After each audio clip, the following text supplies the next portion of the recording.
Want to know the secret sauce to skyrocketing your group practice? Whether you're already a group practice owner or aspire to be one, the Group Practice Boss Conference in beautiful Traverse City, Michigan on May 6th and 7th, 2025 is designed just for you. This isn't your typical conference. Expect TEDx-style talks that are short, focused, and packed with actionable insights. But we believe the real magic happens when you connect with others in the field. So we've built in plenty of time for networking and deep conversations.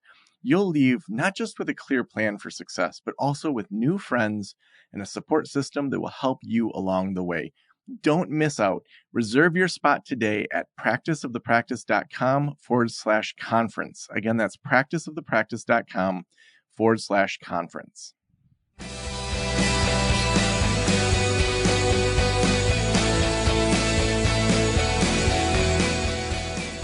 This is the Practice of the Practice podcast with Joe Sanok, session number 1088.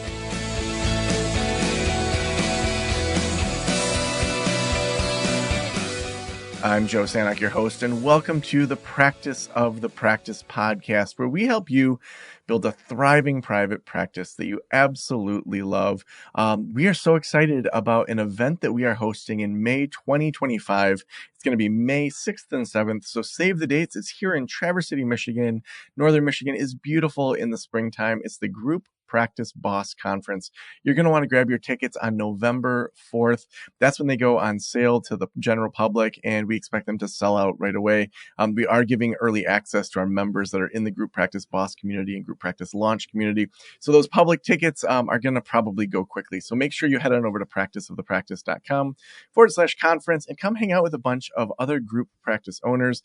It's going to be sort of like a TEDx of counseling, where there's shorter talks. We're not going to be sitting there for 90 minutes digging into something. We want to have what's one thing that we just really need to learn as group practice owners, and then lots of time for you to hang out with other people. To me, that's one of the best parts of a conference, is having time to get to know other people in the field.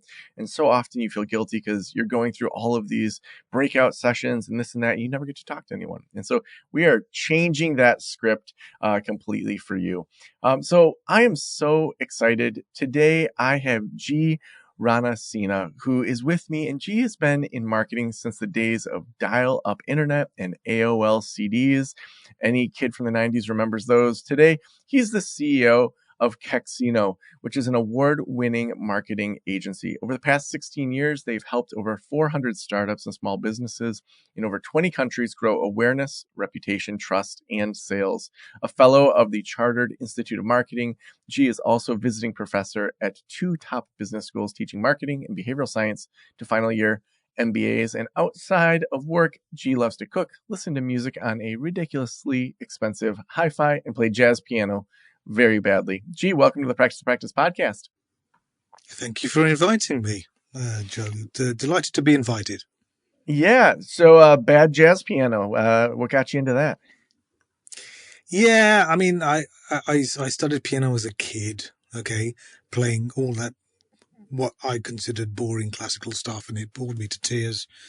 And then I sort of grew up, had exams, and puberty hit and everything else, and so piano went bye-bye for a long while. And then 10-15 years went by, and I had some time, and I suddenly started getting interested in playing again. And there was a music store near to where I was working at the time, so I popped in and started picking up bits of sheet music and sort of picked it up again. And I use it very much as a sort of a therapeutic outlet, if you like, as just like going to the gym or going for a long walk or that sort of thing.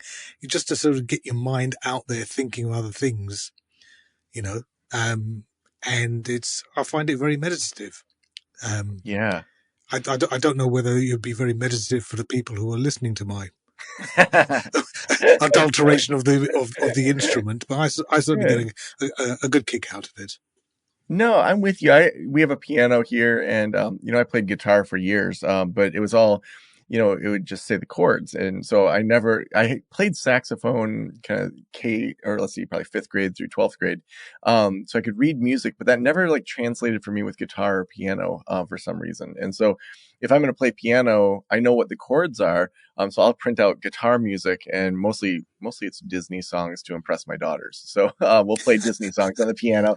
But yeah, I wouldn't be doing any shows on the piano, that's for sure. But that idea of just going and tinkering around with it as kind of a meditative thing, I'm with you there. Yeah, I find it's a great outlet, and it Yeah. certainly beats a long walk, especially as the as the nights are closing in and we're getting prepared for fall or even winter. Yeah, yeah, absolutely. Well, one thing that I hear all the time, and we just did the 2024 State of Private Practice survey and had tons of therapists fill this out to kind of say, like, where are they at? What's going on? Are they optimistic? And we're going to be releasing that soon to those that opted in to get that survey results. But the number one challenge that people have is marketing. It was like twice as many answers to marketing over whatever number 2 and 3 were. I think they were like time management and money management were the next 2 and 3, but marketing blew everything out of the water. Therapists just seem Wow. to really struggle with that. And so we know that over the next year, we're going to be talking marketing a lot more because that's what, our listeners and the survey people that filled out the survey are saying we're struggling with this. So I love that we are talking today because I think a common challenge that I even personally see, and I'll speak personally. So we just had Level Up Week. We put a bunch of time and money into pay-per-click advertising. At the time of this recording, Level Up Week is actually happening a week from now, but when it goes live, it's going to be like a month afterwards. So I don't know what the Right. results are going to be. But what I do know is the last Level Up Week and the one before that, we hired new marketing agencies every time to run our ads. We were promised this is going to work. You're going to get all these people to sign up for your webinars that lead into sales. And what happened was we spent a bunch of money to get pretty much the same results as what we had done when we were bootstrapping it. When we just had someone that was, saying, hey, let's just boost this post. Let's just tell our email list about this stuff. It wasn't one of those mind blowing, like, oh my gosh, this marketing agency rocked this out. Just yesterday, I was talking to one of my consulting clients who hired an expensive pay-per-click person. And for a new location he has, it's his third location. The guy's done counseling practices before. And again, hardly any results. So let's just start with, it seems like marketing and getting results, like just never seems to work for a lot of people. Do you see that? And first, can you talk to that? And then maybe we can talk to some solutions around that. Sure, absolutely, and it's amazing that marketing came out number one and by such a huge margin in your survey, and it doesn't really surprise me, to be honest. And I think there's a number of reasons. One of them is people, average people who are not in the marketing. When I say average, I mean people who are not in the marketing industry, civilians, as I'll call them. They don't actually understand what marketing is, or rather, I should say, they they think marketing is simply promotion or communication, and they ignore the rest of what marketing seeks to address in terms of optimizing whatever you're selling and communicating it contextually to generate mental, what we call salience, mental availability, to to to build memory structures within the brain for potential buyers so that when they are in market for whatever your service you're selling, they consider you as well as, a certain number of other people.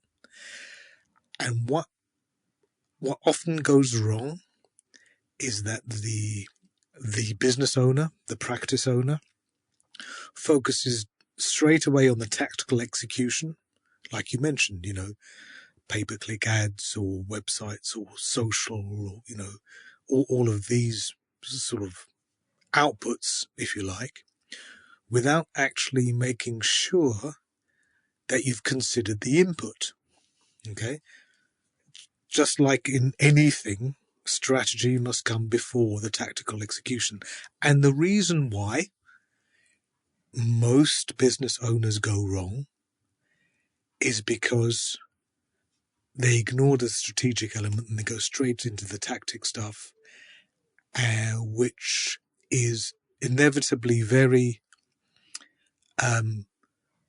pragmatic, logical, and rational in its style of communication. But if we could have empathy to look at how our messaging is being perceived from the other end of the table, that's not what works for us as an audience, as a consumer, as a buyer, as a customer, as a patient. Okay.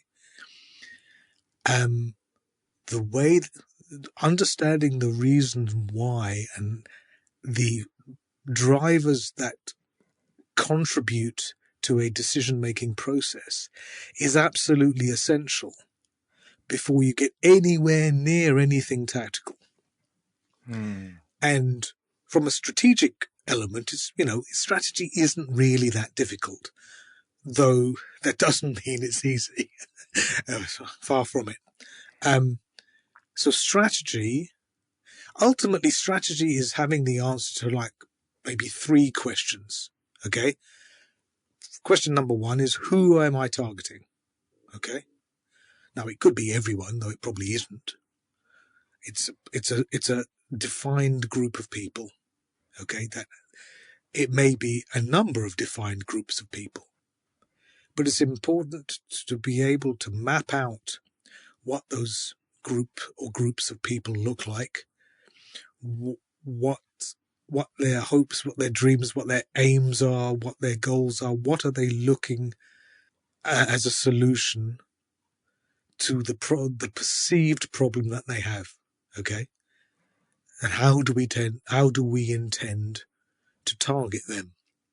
How do we know how to target them? It's very simple. We ask them.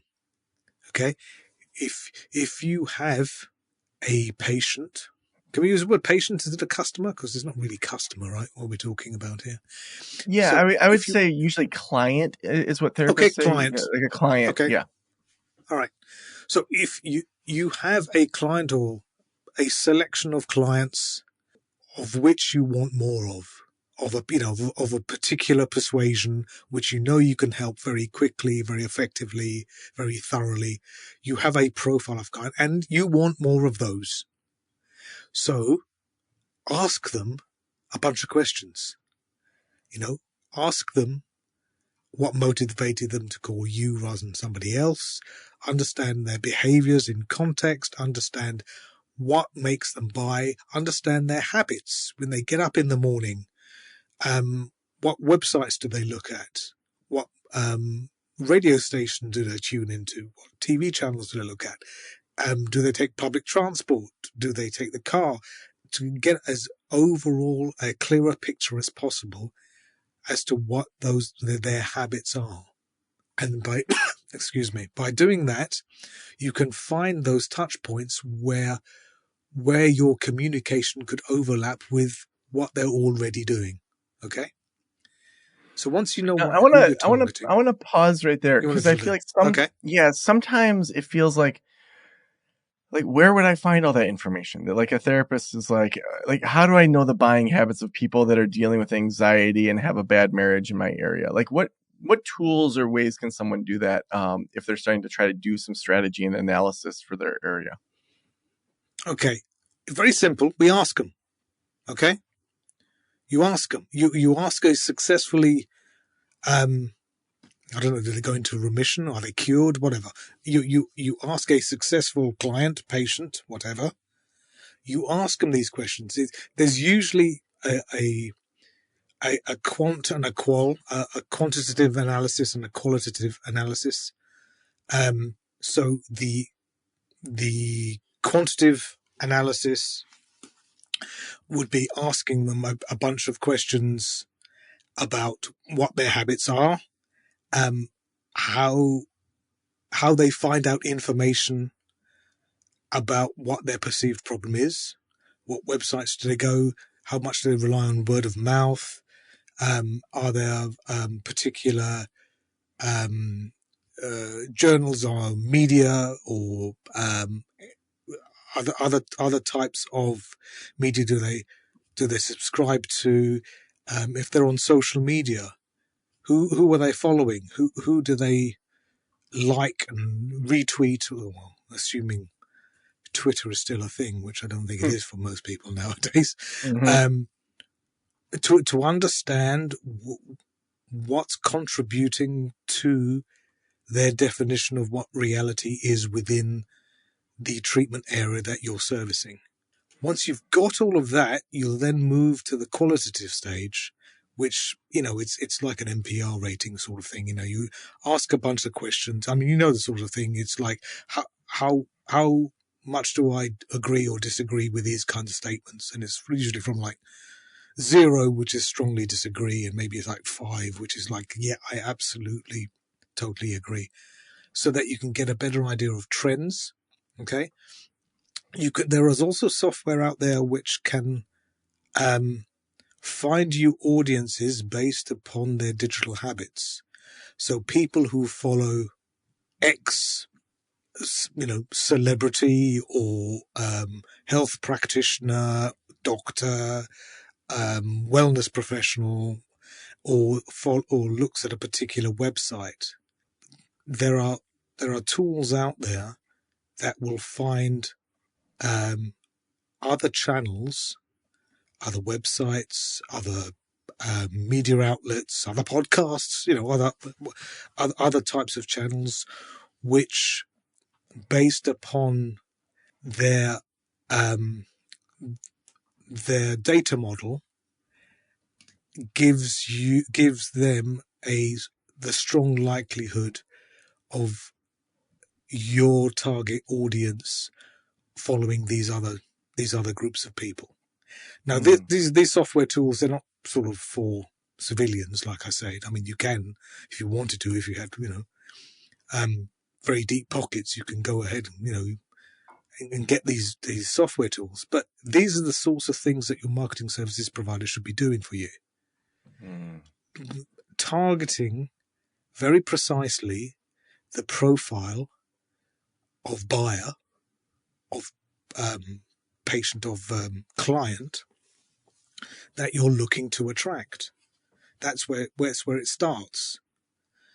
After you've got an idea of your targets, and it's usually more than one, it's usually a number of groups of people who share, specific traits.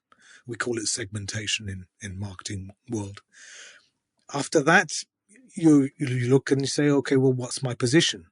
In other words, a tight definition of who I am, what I offer, who I offer it to, and why I'm different. Okay, you can call it sort of, your the organization's DNA, your value proposition, your brand promise. It doesn't matter really what you call it; it's the same thing. Okay, but it may be around the problem that you solve if you're after a particular type of client. But it's important to state that.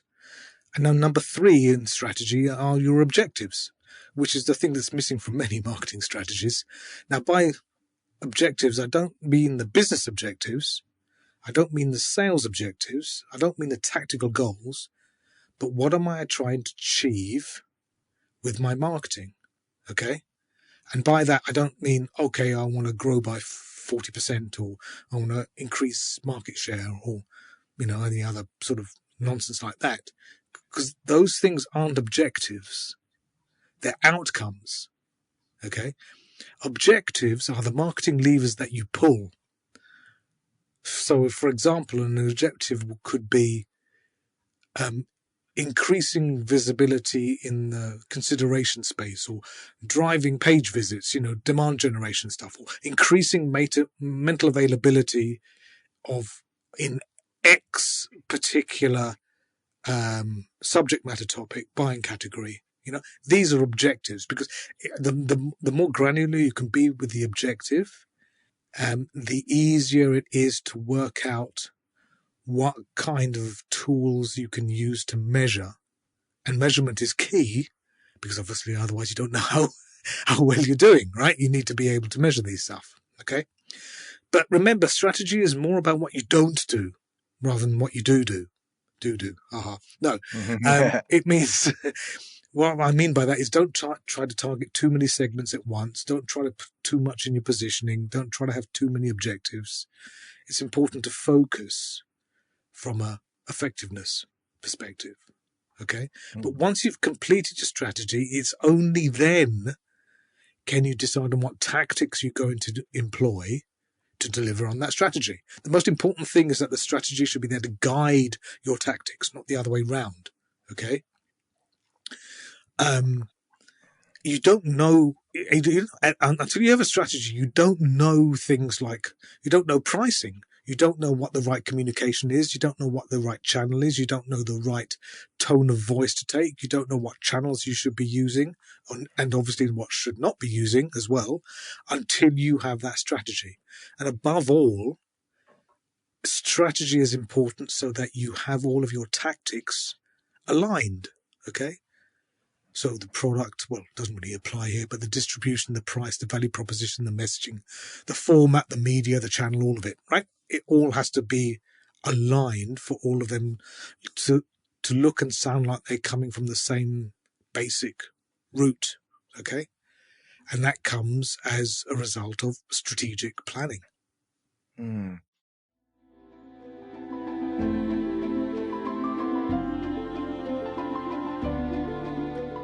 From new patients faced with an empty lobby and no idea where to find their therapist, to clinicians with a session running overtime and the doorbell ringing, some of the most anxiety-ridden moments of a therapy appointment happen before a session even starts. This episode's sponsor, The Receptionist for iPad, helps you tackle some of that pre-appointment apprehension. The Receptionist for iPad is an easy-to-use digital client check-in system that helps your visitors check in securely to their appointments and notify their practitioners of their arrival via SMS, email, or your preferred channel. No more confusion, endless lobby checking, or having clients sign in on paper logbooks. Start a 14-day free trial of The Receptionist for iPad by going to thereceptionist.com/practice. Make sure to start your trial with that link, and you'll also get your first month free if you decide to sign up. Again, start your trial over at thereceptionist.com/practice. Now, I think a lot of therapists think, well, most people are on Facebook or on Instagram, so they're on Meta. So I know I want people in this zip code that make more than this amount of money. So I'm just going to start running some ads saying, are you anxious? Is your marriage going poorly? Like, there's counseling to help you, something like that, where it's just very, hey, I know that there's people in my zip code or the surrounding zip codes that make this much money to come to counseling. What's the problem with that approach? It's generic. It's vanilla. You're a commodity. Even if somebody just happens to be looking at what you're offering, why on earth should they bother speaking with you as opposed to the 100 gazillion other practitioners who are available in your hometown, in the next town over, or wherever? There's no differentiation. You're not distinctive. You're just one of yet another practitioner. Now, what happens in that case, just like it happens in consumer goods marketing or business to business marketing, is if you can't be distinctive, if you can't be differentiated in the minds of your potential clients, they see you in the same way as they see everybody else. What you've become, in effect, is a commodity. So you are as good or as bad as anybody else. And a commodity is the absolutely last thing that you want, because once you're a commodity, the only way that buyers can make any sort of distinction between you and somebody else is based on price. Mm-hmm. And Yeah, as we all know, I forget which movie it's from, where I think the guy says like he wants to invent like a 6-minute abs thing, and then someone okay, says back to him, well, what happens when someone makes 5-minute abs? And it's just like right, a race to the bottom. And yeah, when you're a exactly, commodity. it is. So if you're not a commodity, what are the things that are easier when you're not just a commodity? Once you can differentiate yourself across a number of metrics that buyers find valuable. It opens up a huge difference in terms of how they view your organization or yourself compared to everybody else. You're actually providing value and differentiation.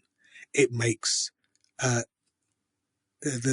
biggest thing that it brings, which is as a result of being noted and noteworthy, is word of mouth, which is the single best functioning marketing channel that exists. Nothing converts better than word of mouth.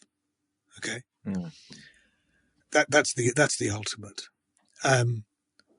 So to get there means having having a differentiation, that, but not just for the sake of it. You may be, oh right, yes, you're the mental health professional that always wears yellow socks. Well, yeah, okay, great, but that's more like a personal branding thing. I don't think it increases or decreases the efficacy of what you're offering, right? But if you can find a particular hook, a particular way that you work, a particular methodology that you've packaged and you offer as a type of product, in inverted commas, program, something that and from a systems one thinking, to use the verbiage of your listeners, right? Hopefully they're familiar with Daniel Kahneman, right? So systems one thinking, what we call instinctive thinking, the quick, intuitive, automatic, effortless thinking, the amygdala type thinking, is where you want to get to keep them away from the systems to more deliberate and contemplative thinking, which is more conscious, more deliberate, but it's more effortful. And as we know, it's only responsible for a tiny minority of our behavior. But if we get to that point of embracing the systems one thinking, that is being used as the crux of the emotional purchase, which is what we're talking about, we have a chance of being differentiated. The problem is everybody's looking and sounding the same as each other. Okay, we're using the same type of verbiage. We're using this. Everybody's using the same software. Everybody's ads look the same, right? I mean, if you substituted the image and the logo, your ad could be used by 101 other people, and that is a problem. That is a real problem, because if you're not differentiated, if you don't stand out, we have to use the commodity word again. Mm-hmm. Yeah, I think it's one of those things where, whether you look at books like Blue Ocean Strategy or Think Bigger or other ones, where for me, it gave me a freedom to be myself. So there's a lot of private practice podcasts that are out there that, all they cover is talking to private practitioners about how they do private practice. To me, that's valuable. I enjoy some of those shows and interviews of how people are practically implementing what we talk about in this show.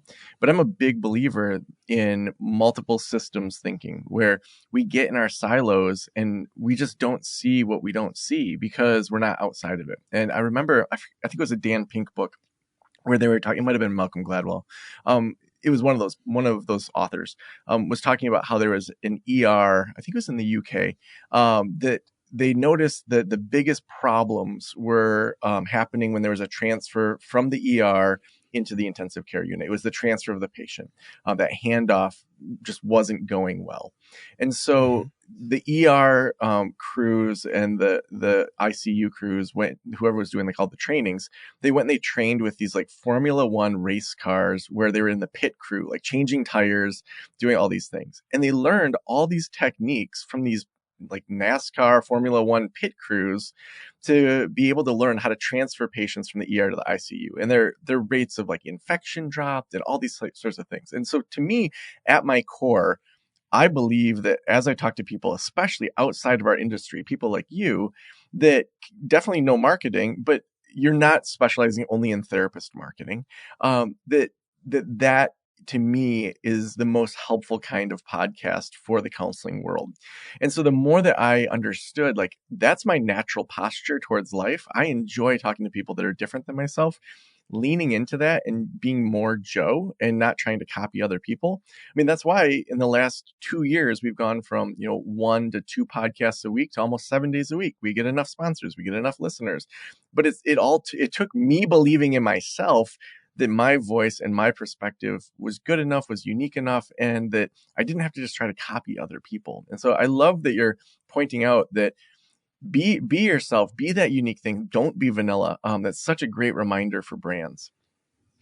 The problem when you copy somebody else's marketing is that it reminds the buyer of them, not of you. Okay. For example, if you look at TV, press, bus shelters, website, whatever else, you look at all of these manufacturers who are selling cell phones. Okay. They all do it in the same way, right? You always have these super close-ups of the phone spinning around, white background, funky music in the background, a blast of 2 or 3 words to punctuate the imagery that we're seeing, okay? In other words, no matter what phone ad you're looking at, it reminds you of an Apple ad. And that's a problem, okay? Are we saying that all those years ago, Apple just stumbled upon the absolute best way to advertise a phone? Of course not. There are hundreds of ways of doing it, okay? And each of them are as good or maybe even better. But until we break out of the mold that Apple has cast the entire industry in, we won't know. Anytime you see a Samsung ad or a Huawei ad or a Google ad or whatever else, it just reminds you of an Apple ad, doesn't it? Yeah. And that's a problem. Because basically you're spending money for Apple by advertising Samsung. So it's important that you plot your own course, that you find your own way, you find your own path. Because distinctiveness, right? There's plenty of anecdotal and empirical evidence that shows people take notice of things which are different. Okay? That's how we can form those mental structures I was talking about earlier, so that when we are in market, as we would call it in marketing land, when a client becomes in the process of considering a particular practitioner, they think of us rather than they think of somebody else, which is all marketing can ever do. All we can do is put you in the consideration space with the people who they're already looking to consider. I have a couple more questions. Sure. One question I think is when we're in solo practice, oftentimes our brand and our networking is us as a therapist, that we are the commodity, that, Joe Sanok is known for helping angry teens and frustrated parents. That's just what I was known for. I was in my early 30s. I'm male. A lot of parents wanted their angry teen boys to see me because I connected differently than maybe other demographics. And then I started hiring people into my practice. My first hire, Steve, he helped with toxic family situations and addictions. And he was like in his late 50s and wore shorts to the office. And then, I keep hiring people, and it moves beyond just being known for Joe Sanok. I know how we did branding so that we could transcend just being known for Joe. But what would you recommend when there's a founder who has started something that is growing beyond themselves, when they're thinking about their branding and their marketing? How do they retain that original kind of what they're known for while also growing into something that goes beyond the founder? It's a very difficult tightrope to walk, I think, Joe. Very, very difficult. And I don't think there's a stock answer to it. I think a lot depends on where you see the business going. Is it something that's going to be a lifestyle business for you to keep you, into retirement and and then some? Or is this something that you want to build as an entity to maybe think about exiting at one point, selling, moving, and whatever? Certainly, growing a practice with, multiple members of customer-facing staff, and, calling yourself Joe Sonic Therapy, as far as I'm concerned, if I go to your office, I'm expecting to be seen by Joe. I'm not Yeah. expecting to be seen by Eric or Dave or Patrick or Lucy or Alison or anybody else. Okay, I want to see the organ grinder. I don't want to see the monkey, right?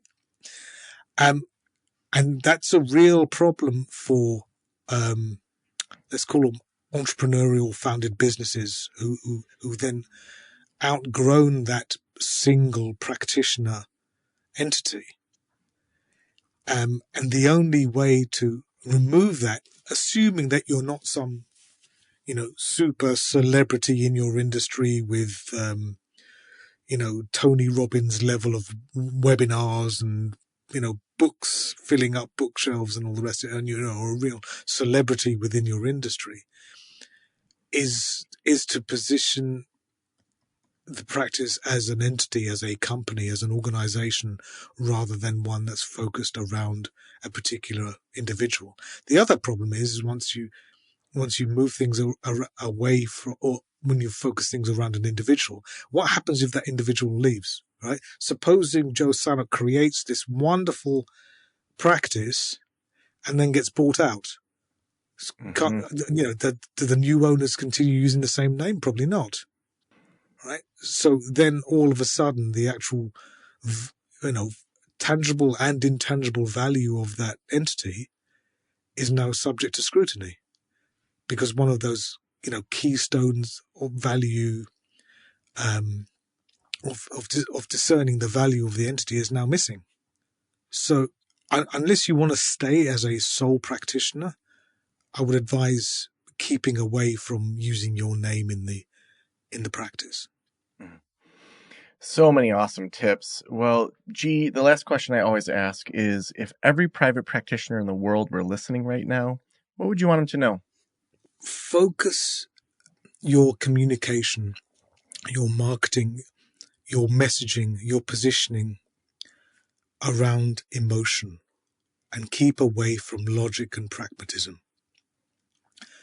No matter what we're buying, unless it's commodities, no matter what we're buying, we as consumers, as clients, as buyers, we buy from our heart and then post-rationalize logically. Okay.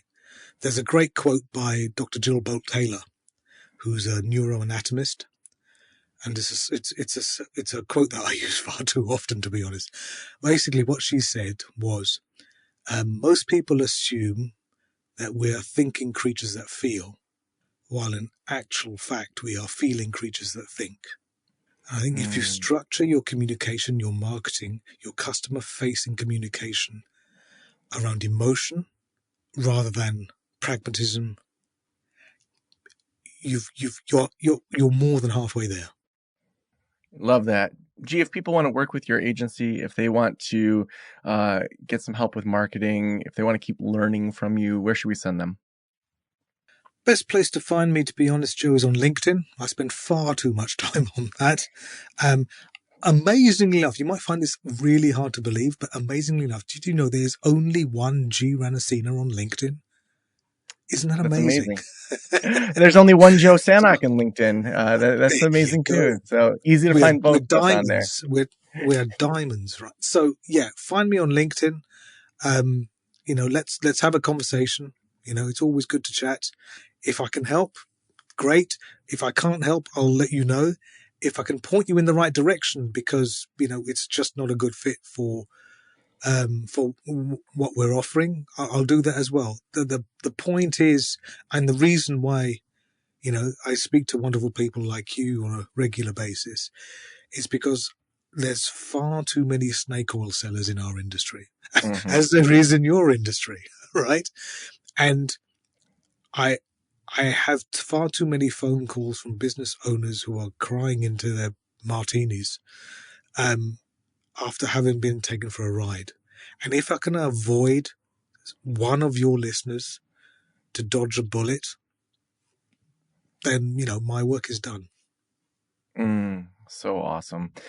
Well, Gee, thank you so much for being on the Practice of the Practice podcast. Oh, I loved it. I had a great time. Thank you very much for asking me to come.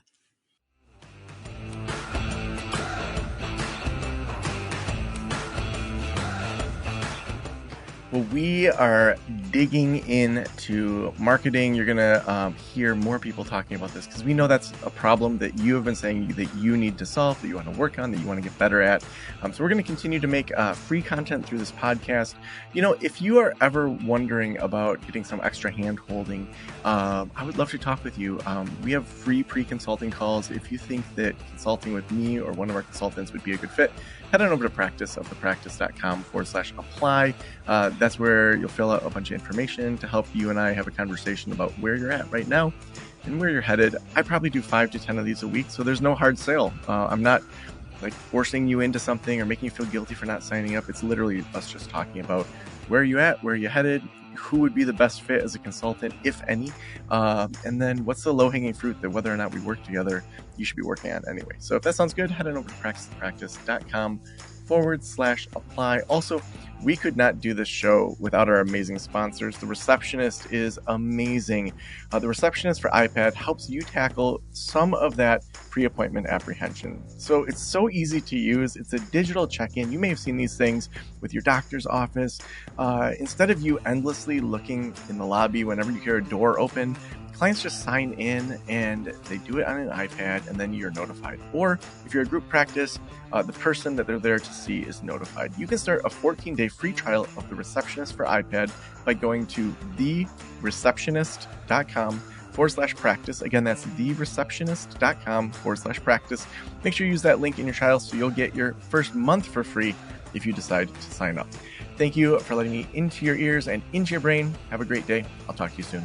Special thanks to the band Silence is Sexy for that intro music, and this podcast is designed to provide accurate and authoritative information in regard to the subject matter covered. It is given with the understanding that neither the host, the producers, the publishers, or guests are rendering legal, accounting, clinical, or other professional information. If you want a professional, you should find one.